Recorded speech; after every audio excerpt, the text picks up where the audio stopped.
você for acompanhar pelo Data Show, acompanhe. Diz assim o texto: E os mestres da lei que haviam descido de Jerusalém diziam: Ele está com Belzebu, pelo príncipe dos demônios é que ele expulsa demônios. Então Jesus os chamou e lhes falou por parábolas: Como pode Satanás expulsar Satanás? Se um reino estiver dividido contra si mesmo, não poderá subsistir. Se uma casa estiver dividida contra si mesma, também não poderá subsistir. E se Satanás se opuser a si mesmo e estiver dividido, não poderá subsistir. Chegou o seu fim. De fato, até o verso 26. Eu quero convidar você a orar, feche seus olhos, e na sequência nós vamos conversar juntos, vamos refletir juntos, meditar juntos sobre esse texto. Pai, a temática da unidade, ela tem sido uma temática desafiadora em todos os sentidos. Espiritualmente, porque algumas guerras muito provavelmente têm se estabelecido dentro de nós, Senhor, e ela acaba se refletindo no campo das relações, onde nós enfrentamos algumas dificuldades de superar por conta dos nossos sentimentos, das nossas emoções, aliada com o nosso ego, com o nosso orgulho.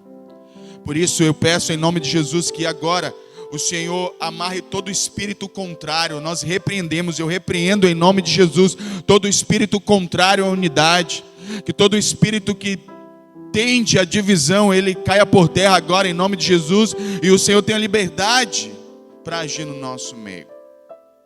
Espírito Santo, nos faz sensíveis à sua voz e ao seu querer. O Senhor escolheu revelar a sua glória por meio de uma igreja que anda em unidade, por meio de famílias que andam em unidade.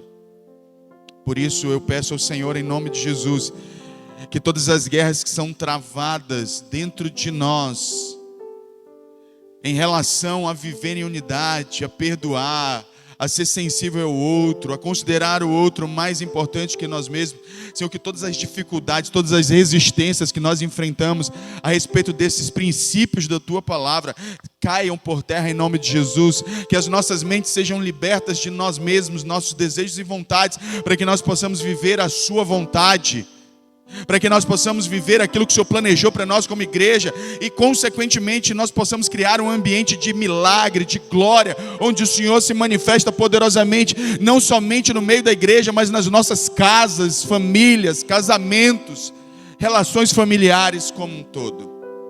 É o que eu lhe peço em nome de Jesus, nessa noite, em nome de Jesus. Sabe, eu sinto uma atmosfera espiritual diferente, e eu não sei exatamente ainda do que se trata, mas eu sinto, eu não sei se alguém sente isso também, porque de repente pode ser eu, né? Mas tem algo diferente na atmosfera, no sentido de luta, de guerra mesmo, de guerra.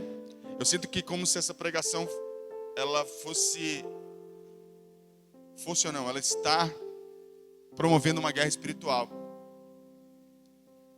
ao ponto de promover uma espécie de um cansaço, mesmo antes de eu começar. Então eu queria que você estivesse atento, estivesse discernindo, entendendo a seriedade do que nós estamos falando. Olha, deixa eu falar uma coisa para vocês a respeito de unidade, que nós temos falado no último mês. Esse é um assunto muito negligenciado pela igreja, muito. Nós não nos movemos a partir de uma consciência de unidade, não. Pelo contrário, nós sempre partimos do conflito. Nós estamos sempre partindo da proteção própria, do cuidado individual. E isso tem sido muito prejudicial para o reino. Então eu quero chamar a sua atenção para o fato de que Deus escolheu a unidade como um meio de revelar a sua glória àqueles que não conhecem o Senhor. E deixa eu te falar uma coisa, não tem plano B. Não tem plano B. embora a gente fique arrumando um monte de estratégia, e assim, eu vou falar de forma crítica, mas eu estou me colocando nesse lugar, embora a gente melhore a igreja, coloque iluminação, tente deixar as coisas tudo bonitinho, organizar tudo, todo mundo crachá, a única maneira de revelar a glória de Deus é por meio de unidade. Não adianta usar de paliativos e subterfúgios para tentar substituir a unidade, porque isso não vai funcionar. Somente a unidade produz o efeito espiritual que nós precisamos para que Deus se mova e Ele manifeste a glória dEle, realize milagres e prodígios no nosso meio. Quando estou entendendo, diga amém. Eu não planejei falar isso. Quem tem ouvidos para ouvir, ouça o que o Espírito Santo diz à igreja. Nós precisamos nos tornar um. Nós precisamos, o tema da nossa série é Até que Sejamos Um. E o título dessa mensagem de hoje é Lutando contra as divisões. E eu acrescentaria, Até que Sejamos Um. Nós vamos lutar contra as nossas tendências até superá-las. Até que a vida de Deus tome conta de nós e nos governe por inteiro. Nós vamos evitar e discernir os comportamentos que causam, que desagregam, que causam divisão. E nós vamos removê-los da nossa vida, da nossa mente, dos nossos sentimentos e emoções, até que a gente tenha cuidado com o outro. Em nome de Jesus Cristo, em nome de Jesus, ouça com sensibilidade o que o Espírito Santo diz à igreja. Quando nós começamos o nosso texto inicial, e a gente vai falar hoje sobre lutar contra a divisão, mas é importante que a gente entenda o poder destrutivo das divisões.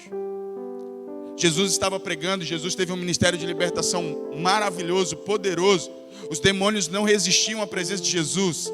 Aonde ele chegava, os demônios eles saíam. Jesus expulsou vários demônios. Numa dessas ocasiões, quando Jesus ele está com os discípulos, e aí chega um fariseu e acusa Jesus de expulsar demônio por Beelzebu, dizendo para ele que ele expulsava demônio no poder do demônio. E aí Jesus dá uma das respostas mais importantes nesse quesito que nós podemos ter na Bíblia. Ele vai nos ensinar uma das lições mais poderosas a respeito do quão destrutiva é a divisão. Aí, antes de eu falar, quando a gente lê o texto, ele usa dois ambientes no qual ele se refere, onde a divisão acontece, no reino e nas casas. Ele diz que um reino dividido não pode subsistir e uma casa dividida não pode subsistir. São os dois núcleos onde o Senhor ele espera que nós vivamos em unidade dentro da nossa família. E essas famílias, uma vez unidas, elas se reúnam e se tornem uma coletividade de pessoas e famílias que querem a mesma coisa. Quando estou entendendo o que eu estou dizendo, diga amém. Só que Jesus ele diz uma coisa muito interessante. Ele diz assim, olha, um reino dividido, uma casa dividida, não pode subsistir. A palavra subsistir, no original, é ficar de pé. Literalmente, Jesus está dizendo assim, que aonde há divisão, a casa cai. Literalmente. Não tem como existir, não tem como se permanecer de pé. É daí, se a gente for aplicar, tanto em igreja quanto em famílias, é daí que surgem os divórcios, é aí que as igrejas se fragmentam, perdem sua força, perdem seu poder de testemunho e acabam não crescendo e não avançando. Jesus disse, inclusive, que Satanás, nem ele se divide, nem ele. A divisão ela é tão destrutiva, tão danosa, que nem o próprio diabo, ele permite divisão no seu reino. Nem o diabo. Ele promove divisão na vida dos outros, mas ele não permite divisão no reino dele. Porque o próprio diabo, Jesus deixa claro, ele sugere que se o próprio diabo estivesse dividido, o reino dele deixaria de existir. Significa dizer que nem o diabo usa divisão. Nem o diabo permite divisão, sabe? Por incrível que pareça, nós crentes simplesmente damos de ombro para esse tipo de princípio. Eu já tenho dito isso algumas semanas e eu vou repetir aqui. A gente consegue dizer que a gente está bem com Deus quando a gente tem problema com os outros. A gente consegue dizer que a gente tem vida com Deus abundante quando a gente tem restrição com o próximo. Querido, eu não sei a que Bíblia você anda lendo, se você acredita assim, mas eu quero hoje poder te mostrar que isso não é verdade. Isso não é possível. Ou você não está bem com as pessoas e entende que também não está bem com Deus, ou você está bem com Deus e como consequência você vai estar bem com as pessoas. Eu não estou dizendo que isso é fácil. Entre uma coisa ser possível e ser fácil, existe uma grande diferença. O fato é que eu não tenho como estar bem com Deus e ter problema com as pessoas, porque o Espírito que habita em mim, ele me leva, ele me conduz a estar bem com as pessoas, a amar as pessoas. Pelo menos ele me convence, embora isso possa representar algum nível de guerra interior em mim. Mas eu vou andar para construir, eu vou lutar para evitar as divisões e estabelecer a unidade. Gente, nós não vamos ser o povo que faz aquilo que nem Satanás faz no seu próprio reino. Promover divisão, e a gente vai falar de alguns conceitos que a gente precisa entender. O poder da divisão pra gente, na verdade, ele é extremamente destrutivo. E para a gente entender o quão um princípio é abençoador e poderoso, a gente precisa observar o quanto Satanás resiste a ele. O quanto Satanás tenta promover o oposto dele.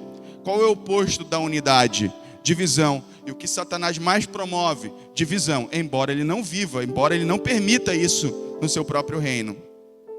Mas ele promove. Se você pegar a Bíblia ela é recheada de Gênesis a Apocalipse. Vai falar das nossas relações e que o cristianismo é vivido ali. Porque se pudesse ser vivido o cristianismo sozinho, a gente virava monge. A gente ia para o Tibete, a gente vestia aquelas roupas, raspava a cabeça e ficava lá meditando. Mas não foi esse o plano de Deus. O plano de Deus é que a gente se relacione, que Cristo seja formado em nós, forjado em nós por meio das relações. Como o ferro afia outro ferro, assim um irmão afia outro irmão. Ninguém forja mais Cristo em nós do que aquelas pessoas que são difíceis de conviver. Mas isso não significa que nós devemos evitá-las. Nós devemos amá-las, nós devemos entendê-las. E nós devemos entender que isso tem que ser intencional. Você tem que entender que você não vai acordar um dia e vai dizer assim: hoje eu estou com uma vontade enorme de ficar em unidade. Não. A nossa carne vai pedir para o isolamento, ela vai pedir para que a gente esteja debaixo de série de princípios que são destrutivos. Por isso eu quero, nesse segundo momento, eu quero relembrar algumas coisas, porque algumas coisas já foram ditas. Mas eu quero relembrar sobre o fato de que a unidade é o ambiente no qual Deus se move. Unidade é um ambiente no qual Deus se move. Gênesis capítulo 11, versículos 6 e 7. Diz o seguinte: o Senhor disse: se como um só povo, que fala a mesma língua, começarem a fazer isso, nada que planejarem fazer será impossível para eles. A unidade remove limites e prepara ambiente para Deus agir. Versículo 7. Venham, desçamos e confundamos a língua que falam, para que não entendam mais o que dizem uns aos outros. Eu estava pregando ontem no culto de casais, e eu preguei sobre a unidade no casamento, e eu falava que esse versículo aqui parece o que acontece dentro das famílias e também dentro da igreja. Porque as pessoas hoje, elas não se comunicam para entender umas às outras. Elas se comunicam buscando prazer próprio. Quando elas estão ouvindo o outro, elas não estão tentando entender o outro, elas estão ouvindo para responder, principalmente se isso é uma relação, se isso é um diálogo que tenta estabelecer alguma verdade ou resolver algum problema. Nós não temos mais disposição de entender os outros. A gente só quer que as pessoas nos entendam, e ninguém fala mais a mesma língua. Ninguém chega na mesma conclusão. O homem fala uma coisa, a mulher entende outra. A mulher fala uma coisa, o homem entende outra. E o tempo todo conflito. O irmão fala uma coisa, a irmã lá, o irmão entende outra coisa. Conflito e brigas e problemas. E as coisas vão sendo levadas adiante. Em Atos capítulo 2, no verso 44, diz o seguinte: os que criam mantinham-se unidos e tinham tudo em comum. Aí no verso 47 dá o resultado disso, que diz o seguinte: louvando a Deus e tendo a simpatia de todo o povo, e o Senhor lhes acrescentava diariamente os que iam sendo salvos. Em Atos 1,14, ele diz lá que a igreja estava reunida em oração, buscando, esperando pelo Espírito Santo. Então nós temos várias evidências em Atos capítulo 4, no verso 24, diz o seguinte, ó. Atos 4, 24. Ouvindo isso, levantaram juntos a voz em oração a Deus, dizendo: ó soberano, tu fizeste o céu, a terra, o mar e tudo que neles há. No verso 31, os apóstolos haviam acabado de ser presos. E aí quando eles são soltos, a igreja decide se reunir para orar. E aí acontece isso aqui, eles se juntam para orar, e o resultado é, depois de orarem, tremeu o lugar em que estavam reunidos. Todos ficaram cheios do Espírito Santo e anunciavam corajosamente a palavra de Deus. Veja bem, a gente tem uma série de evidências bíblicas de que unidade, ambiente de unidade é onde Deus se move. Então significa dizer que o oposto também é verdade. O lugar onde Deus não se move é o lugar onde tem confusão, contenda, brigas, divisões. Deus não está nesse lugar. E a gente entende o porquê, por exemplo, de algumas famílias não avançarem, de alguns casamentos estarem estagnados, de algumas relações familiares terem totalmente se deteriorado. Por quê? Porque não há unidade, não há interesse em alinhar os pensamentos e os valores, em resolver as coisas. Não, cada um está buscando seu próprio interesse. E nós precisamos então remover isso, lutar contra isso. Nossa tendência é, se alguém te fere, sabe qual é a tua tendência? É se fechar e se isolar. E aí começar a julgar todos os outros por aquele que te feriu. Você se fecha completamente para as relações. E você esquece que nem todo mundo vai te ferir, nem todo mundo vai te machucar, nem todo mundo vai falar de você, nem todo mundo, e mesmo aqueles que assim o fizeram, você precisa aprender a praticar o perdão. A gente vai entender isso à luz da palavra.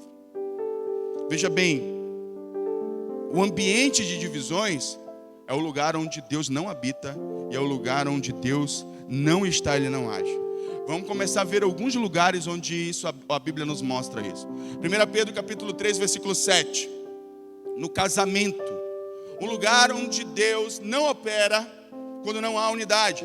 Quando há desconexão entre o casal, tem aqui uma interrupção da relação com Deus. 1 Pedro, eu preguei isso aqui ontem. Maridos, do mesmo modo, sejam sábios no convívio com sua esposa, tratando-a com honra, como parte mais frágil e co-herdeira do dom da graça da vida, de forma que não sejam interrompidas as suas orações.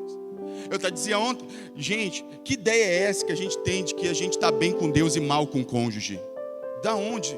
Eu já vi pessoas chegarem brigadas com seus maridos, suas esposas na igreja, belíssimas, assim, adorando a Deus, com uma leveza de coração.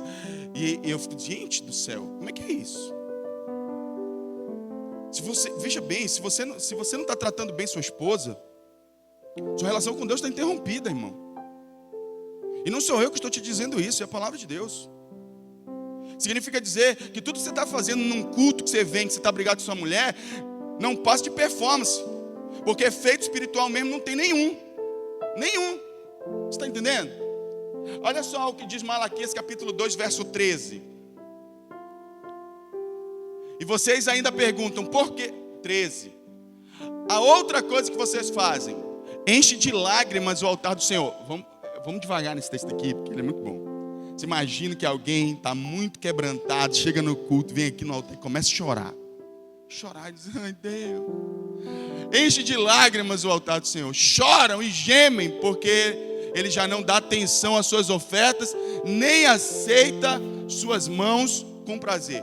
Está aqui fazendo as coisas para Deus, entregando tudo para Deus, e Deus está dizendo assim, cara, eu não aceito. Aí você está fazendo tudo para Deus. Aquela pessoa que é assim, segundo ela está fazendo tudo certinho, mas nada está funcionando na vida dela. E ela fica, Deus, por quê? Eu vou para a igreja, eu sirvo lá, eu arrumo a igreja. Senhor, eu levo água para o pastor. Senhor, eu faço a célula, eu levo pessoas. Só que nada muda na tua história, nada.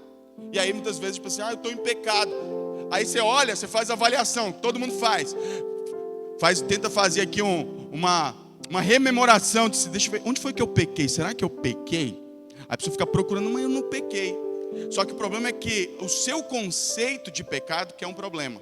Porque o seu conceito de pecado é: eu adulterei? Não, não adulterei. Eu menti? Não, eu não menti. Eu roubei? Não, não roubei. Eu vi pornografia? Não, não vi pornografia. Eu me masturbei? Não, não eu masturbei. E aí você começa a fazer essa lista de pecados morais e você pensa: mas eu não fiz nada, eu estou bem com Deus. Só que o motivo pelo qual Deus não responde está no verso 14, que diz o seguinte: e vocês ainda perguntam por quê? É porque o Senhor é testemunha entre você e a mulher da sua mocidade, pois você foi infiel a ela, embora ela fosse a sua companheira, a mulher da sua aliança matrimonial. O cara passa a vida toda tratando mal a esposa, não honrando a sua aliança, e depois quer que Deus responda as orações. Isso não é possível. Então veja bem que Deus não age num ambiente que não tem unidade. No casamento não age. Mas vamos lá, vamos para outra área. Vamos para a área do perdão. Mateus capítulo 6, versos 13 e 14. Diz: e não deixeis cair em tentação. Não é esse texto não. Bota 14. Tá aí, isso aí. Pois, se perdoarem as transgressões dos outros, o Pai Celestial também perdoará vocês. Bota o versículo seguinte: mas se não perdoarem uns aos outros, o Pai Celestial não perdoará as transgressões de vocês. Veja bem, se há uma desconexão aqui, no campo horizontal, você perde conexão no campo vertical. Se você está dizendo assim: eu não vou perdoar, Deus está dizendo: infelizmente você está bloqueando nossa relação, também não posso liberar perdão na tua direção. Então não tem como, porque esses ambientes, quando alguém decide não perdoar, o que ela está promovendo? Ela está promovendo o distanciamento, ela está promovendo a divisão. E é nesse sentido que eu quero que você comece a pensar, embora eu vou citar alguns pontos específicos, mas aqui eu já quero promover reflexão. Você imagina que nós, como cristãos, passamos a desenvolver conceitos completamente desalinhados com a palavra, do tipo assim: que eu consigo viver uma vida cristã sem perdoar, que eu posso ser um cristão de verdade, efetivo, pujante, com vida espiritual realmente poderosa, sem perdoar. Não dá. E por isso que não importa o quanto você se esforce para tentar melhorar a sua condição, ou da sua casa, ou a sua pessoal, emocionalmente, sua relação com Deus, e as coisas não acontecem. Você sempre se vê no mesmo lugar, porque você não está conseguindo entender que a sua relação com o seu próximo, com aquele que está ao seu lado, está impedindo que Deus se manifeste na sua vida. E você tem orado. Aí você vem por oração, ou você ora lá no seu quarto. E todas as vezes que você está orando, você está falando com Deus e pedindo com muito fervor, colocando suas necessidades e suas petições diante do Senhor, como orienta a palavra. Só que acontece isso com muitas pessoas, porque eu já vi acontecer. Nesse momento de oração, Deus traz à memória aquela pessoa que você precisa perdoar. A que você faz, você ignora. Não, Senhor, aqui é demais. Vamos continuar nossa relação aqui, porque eu não estou pronto para lidar com isso aqui. Eu não estou pronto para perdoar. Sabe o que Deus está comunicando para você quando você está lá no seu momento de oração, pedindo, fazendo suas petições, pedindo para que Deus transforme sua casa, transforme seu casamento, transforme sua vida financeira, Ele cure o seu corpo, restaure sua saúde, Ele alcance seus filhos, e que no momento que você ora por essas coisas, Ele te traz à memória que você tem alguém que você precisa perdoar. Ele está dizendo assim: querido, reconecta comigo, perdoa e reconecta comigo, que eu estou pronto para te abençoar. Porque enquanto isso não aconteceu, eu não posso liberar nada sobre a sua vida. Nem perdoado você é, quanto mais... Você entende a seriedade da coisa? E aí você está aí, guardando mágoa. Guardando mágoa. Não, o pior, tem gente, cristãos, que eles não só guardam a mágoa, eles fomentam a mágoa. Eles fomentam, alimentam. Quando começa a surgir aquela fagulha de perdão no coração, sabe o que esses cristãos fazem? Eles lembram da ofensa. Para eles, é como se eles dissessem assim: não esquece do que te fizeram para te não perdoar. Não esquece. Segura essa mágoa aí. Irmão, você não sabe o mal, o veneno que você está tomando. E o mal que você está promovendo para sua casa, para o reino de Deus. Porque você está promovendo divisão com esse comportamento. Deus não age aí. Mas vamos lá, vamos falar de oração, mais uma vez. Lá em 1 Timóteo capítulo 2, verso 8. Lembrem-se de Jesus Cristo ressurreto dentre 1 Timóteo. 1 Timóteo.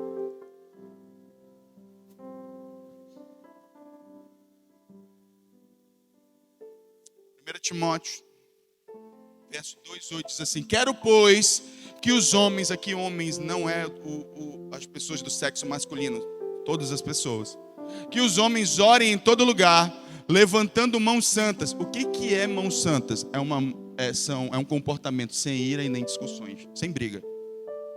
Só que eu estou orando, tendo um monte de problema de relacionamento, não perdoando ninguém, brigando com todo mundo, discutindo com todo mundo, chamando palavrão, fazendo o que é de pior.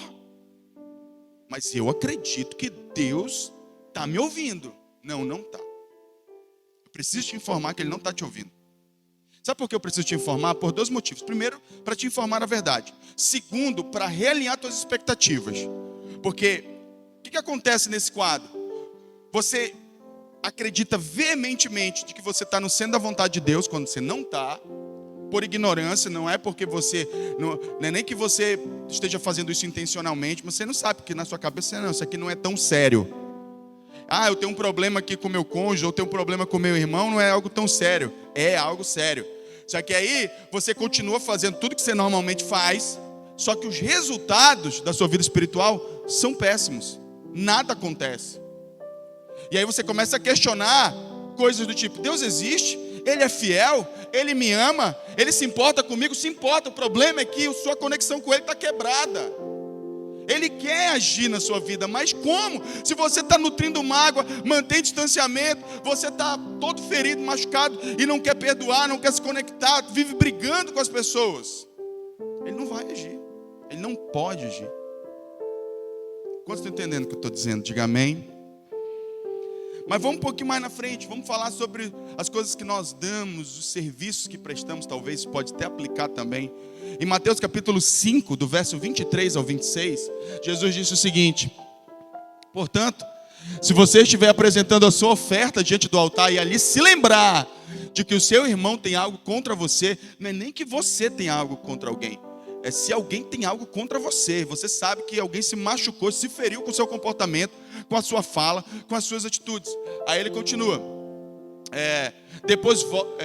deixa a sua oferta ali. Ele não está dizendo para você desistir da ideia, está dizendo: deixa a sua oferta ali diante do altar e vá primeiro reconciliar-se com seu irmão, depois volte e apresente sua oferta. Jesus está dizendo: veja bem, para que essa oferta que você quer apresentar diante de Deus, ela tenha o efeito que você espera, como semente que vai transbordar e te fazer prosperar, você precisa não ter problema com ninguém. Agora, isso aqui não é... Sabe o que acontece aqui? Para o espanto de quase ninguém, a gente deixa de ofertar, mas não reconcilia com o irmão. Também não oferto mais. Irmãos, eu já vi acontecer. Quando a gente ensina isso para alguém que está magoado, irmão, você não pode ofertar e estando magoado. Vai lá, se conserte. Não, eu não oferto, mas não me conserto. Eu paro de ofertar. Aí está bloqueando a bênção na vida dele de forma geral. Quando ele se percebe que ele bloqueou a bênção, ele está na miséria, está devendo até os fios do cabelo, e ele não sabe por quê. Porque ele pensa assim: mas eu sou fiel. Mas peraí, você interrompeu o fluxo da graça. Você não liberou perdão, você deixou de cumprir uma série de princípios, e agora você está numa situação financeira difícil, né?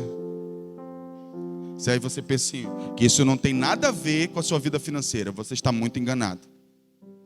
Muito enganado.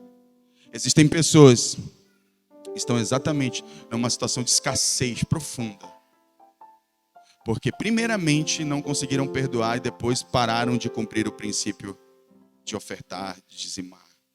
Pararam de dar.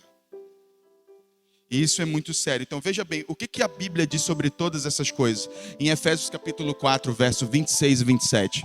Veja bem. Quando ficarem irados, que é uma reação natural, todo ser humano fica, ele diz, não pequem. Veja bem, o Senhor está deixando claro que os sentimentos que surgem em nós, eles são inevitáveis, mas o que você faz com esse sentimento está dentro da sua responsabilidade, da minha responsabilidade, da nossa responsabilidade. Então, quando ficarem irados, não pequem. Não permitam que o sol se ponha enquanto durar a ira de vocês. Não deixe pendência, não deixe para resolver depois, porque a verdade é que a unidade não é a ausência de problemas, mas o desejo sincero de sempre resolvê-los. Alguém tem algum problema com você, vai lá e resolve. Você tem problema com alguém, vai lá e resolve. Simples assim. Só não pode ficar como é que eu posso dizer? Procrastinando a solução, a resolução do problema. Se reconectar com o irmão. Agora, qual é o mais importante? É isso aqui, ó. Dentro desse contexto de desentendimento, de briga, de raiva, quando a gente não tem entendimento, o que a gente está fazendo? Dando lugar ao diabo. Satanás está obtendo vantagem sobre você, talvez, ou melhor, sobre nós, como igreja, porque se alguém aqui está sendo atacado pelo diabo, se você vive uma crise no seu casamento, se você vive crise financeira, se você vive problema com seus filhos, na sua família, entenda, todos nós estamos sofrendo com você. Quando eu digo sofrendo, não significa dizer, mas ninguém nem sabe do que eu estou passando, ok, só que, veja bem, a nível espiritual toda a igreja vai ser afetada, porque você não está cumprindo o que você deveria cumprir, o seu papel, a sua função no reino, e o reino está perdendo, então todos nós estamos sofrendo. Porque nós estamos dando lugar ao diabo, porque a gente está ignorando o que a palavra de Deus fala sobre unidade. Então, a partir desse momento eu quero refletir com você sobre alguns comportamentos que normalmente a gente toma, que promovem divisão. Eu vou partir da seguinte premissa com todos nós aqui. Ninguém aqui é um rebelde que quer promover divisão. Eu sei disso. Eu sei que se você está aqui, você quer se parecer com Cristo. Eu sei que você quer crescer em Deus. Eu sei que você quer estabelecer um relacionamento com Jesus e quer fazer a vontade de Deus. Eu vou partir dessa premissa, que todo mundo que está aqui me ouvindo quer fazer a coisa certa. Porém, por ignorarmos muitas vezes estes princípios, nossas atitudes são de pessoas são atitudes desagregadoras, que separam, e a gente precisa estar consciente para evitá-las. Quais são essas atitudes que nós precisamos evitar? A primeira delas está em Tiago capítulo 3, do verso 14 ao 18, que é a inveja amarga e a ambição egoísta. Eu vou explicar para vocês do que se trata, mas deixa eu ler o texto primeiro com vocês. Contudo, uma vez que vocês abrigam no coração inveja amarga e ambição egoísta, não se vangloriem disso, nem neguem a verdade. Deixa aí, por favor, para eu explicar. É disso que eu estou falando. Ó. O que a igreja tem feito? Nada diferente do que a igreja do primeiro século em alguns momentos fez. Eles estavam agindo dessa maneira, com inveja amarga e ambição egoísta, só que eles agiam como se isso fosse natural. Não faz parte. E aí o apóstolo está dizendo, gente, vocês não podem se vangloriar e vocês não podem negar o fato de que isso é errado, que é negar a verdade. Então nós precisamos tomar essa posição hoje. Aí ele continua. Esse tipo de sabedoria não vem... Sabedoria entre aspas. Sabe aquela pessoa que diz assim, ó, não, deixa isso para lá, nunca resolve nada. E ela ainda parece sábia. Pois bem, não é. Essa sabedoria não vem do alto, mas é terrena, humana e demoníaca.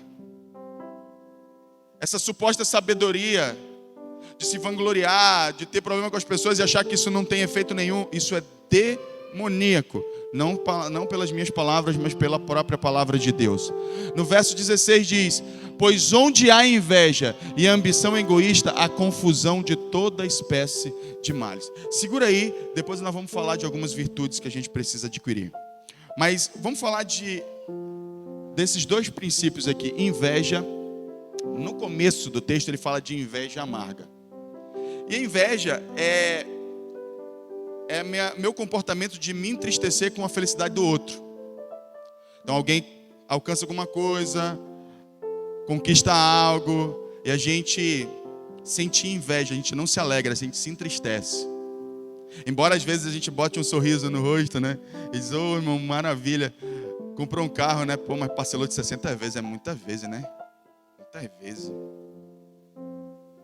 Podia ser menos, não? Podia parcelar. Ah, tu comprou uma moto, né? Pô, mas essa moto tá meio surradinha, né? Ele não consegue se alegrar, ele não consegue. Ele sempre acha um jeito de colocar um defeito na conquista dos outros, porque dentro dele está machucando ele. Ele não consegue honestamente se alegrar. Só que tem uma característica dessa inveja, que está lá no versículo inicial, que a Bíblia diz que é uma inveja amarga. E a palavra amarga é aquilo que se prolifera, aquilo que passa adiante. Ele não é invejoso e fica com ele, não. Ele é invejoso e vai passando essa inveja. Tu não acha? Tu não acha que ele não deveria ter feito isso? Tu não acha que está ruim? Tu não acha que não é legal? Tu não acha que isso aqui está errado? Ele vai levando essa inveja dele adiante. E todas as vezes que alguém comenta a conquista de alguém, o êxito de alguém, ele vai lá e ele continua a proliferar essa inveja. Gente, a gente tem que parar com isso, de verdade. Se a conquista do teu irmão, ela não é aquela que você desejaria, não significa que para ele não é importante. Então celebre com ele. Se alegre com ele. Aprenda a viver uma vida que não trate somente de você. Passe a considerar o que significa para o outro. O quão importante é aquilo para ele. Às vezes o irmão vem todo feliz para contar a bênção. E você vai lá, você não, vou profetizar isso não. Aí o invejoso, o amargo, ele joga um balde de água fria na alegria do irmão. Começa a colocar um monte de defeito. Ah, mas esse carro que tu comprou nem é tão bom assim. Sério? Sério, comprou um Logan, sério?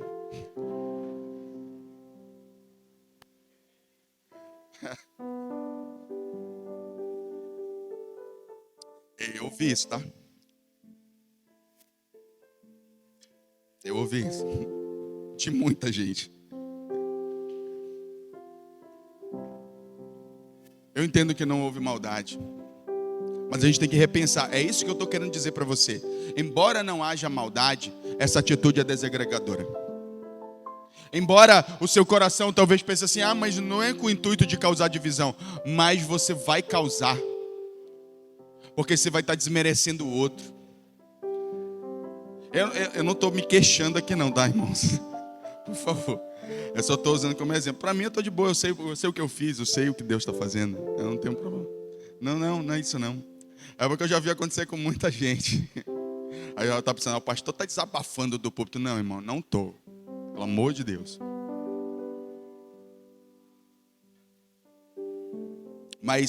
E a ambição egoísta, ela é aquela pessoa que ela tenta alcançar proeminência nos lugares à custa dos outros, de difamar os outros, de diminuir os outros. E quando alguém tem muito anseio de proeminência, de ser honrado, reconhecido, visto, notado, essa pessoa, você vai perceber que o hábito dela, e isso é uma força inata que está dentro do indivíduo, é falar mal de alguém. É falar de alguém que está inclusive no lugar que ele gostaria de estar. A gente precisa vencer, a gente precisa identificar essas coisas em nós. Porque ninguém pensa isso como uma atitude que vai promover desunião, que vai acabar com a unidade. Porque vai chegar uma hora numa roda de conversa, você vai estar lá dizendo assim, mas eu não acho que ele é tão bom no que ele faz, né? Olha, ele deveria fazer assim, assado, cozido. E a gente começa a emitir uma série de coisas. Deixa eu falar uma coisa para vocês.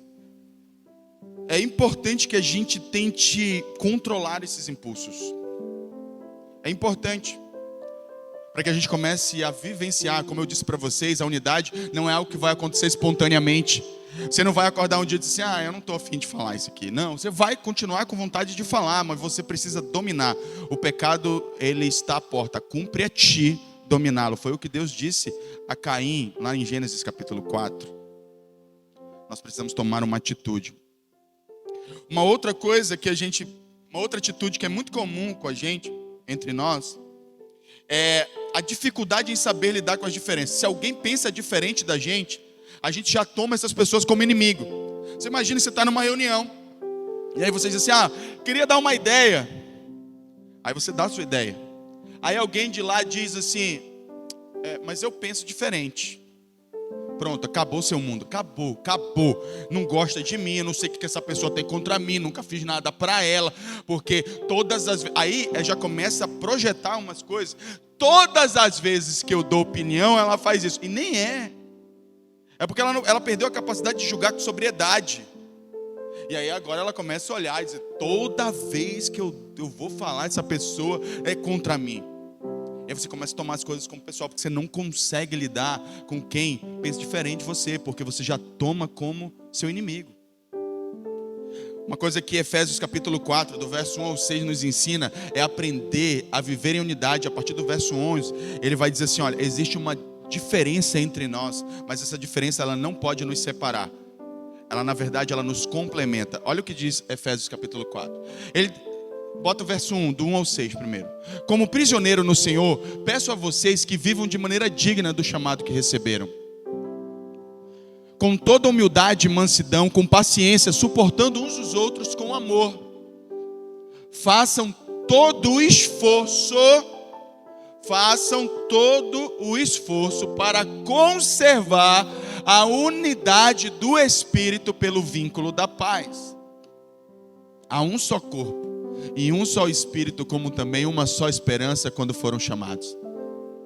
Há um só Senhor, uma só fé, um só batismo, um só Deus e Pai de todos, que é sobre todos, por meio de todos e em todos. E a partir do verso 11, ele vai falar da diferença que existe entre nós. Ele vai dizer que Deus designou uns para apóstolos, outros para profetas, outros para evangelistas, outros para pastores e mestres. Nós somos diferentes, nós não viemos de uma linha de produção, nós temos gostos, personalidades, temperamentos, culturas, todas diferentes. Agora, isso precisa ser um fator de separação? Obviamente que não. Nós precisamos aprender a lidar com as diferenças e saber como é que a diferença do meu irmão me ajuda. Deus sempre esperou de nós unidade na pluralidade, na diversidade. E nós precisamos aprender. Você é o tipo de pessoa que quando alguém pensa diferente de você, você não quer mais ter conversa com ela? Se você for, você precisa mudar. Você precisa ouvir coisas diferentes, pessoas que pensem diferente de você, que contradigam você em amor. Isso não pode ser um problema para você e destruir suas emoções. Não. Você tem que continuar caminhando e mantendo unidade com esses irmãos. Uma lição que é a história do filho pródigo. Quem conhece a história do filho pródigo? Levanta a mão aí. A história do filho pródigo nos mostra uma lição muito interessante. A gente sempre, quando estuda a parábola do filho pródigo, a gente pensa da visão do filho pródigo ou do irmão do filho pródigo. Mas hoje eu queria propor uma reflexão a partir do ponto de vista do pai dos dois filhos. Qual você acha que era a intenção do pai dos dois filhos? Qual você acha? Unir os filhos. Ele vai dar uma festa, por exemplo, porque o filho voltou. A ideia era reunir a família e sentar os filhos à mesa para que eles pudessem celebrar a volta do irmão.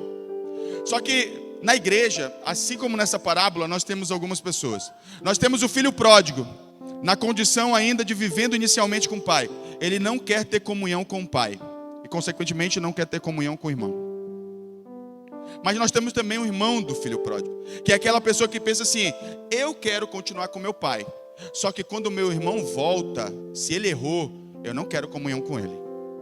Não. Ele precisa ser punido. Eu quero a punição desse meu irmão que errou. Eu não quero comunhão com ele. Então ele quer manter uma comunhão com o pai, mas se o pai quiser comunhão com esse irmão que errou, perdoar ele se ofende. Porque ele é cheio de justiça própria. Essa é uma das atitudes desagregadoras que a gente toma como igreja.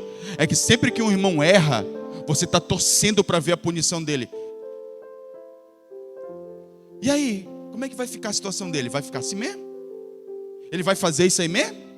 Ele vai poder estar lá na recepção mesmo? Ele vai poder estar lá no estacionamento mesmo? Não, não pode. Eu não... Com isso...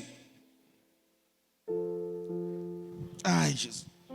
Com isso, eu não estou pregando porque a obra de Deus deve ser feita de qualquer maneira. Mas o nosso comportamento não devia ser esse. Devia ser: eu oro para que o Senhor restitua o mais breve possível. Eu oro para que ele seja restaurado o mais breve possível. A palavra de Deus diz para a gente em Efésios que quando a gente for surpreendido na falta de algum irmão, nós que somos espirituais devemos restaurá-lo com mansidão. Mas o que nós queremos? Justiça. Só que nós não queremos a justiça de Deus. Sabe por quê? Porque a justiça de Deus é Cristo, é a graça dele sobre nós, sobre o meu irmão. Nós queremos a nossa justiça sobre ele. Nós nunca seremos um enquanto não aprendermos a abrir mão da justiça própria e entregarmos ao justo juiz, que é Cristo. Você está entendendo isso? E, à medida que eu vou elencando essas coisas aqui, eu queria que você pudesse estar fazendo uma avaliação do seu próprio coração, de como você age. Algumas pessoas, elas agem dessa maneira, inclusive, porque elas já foram muito injustiçadas, né?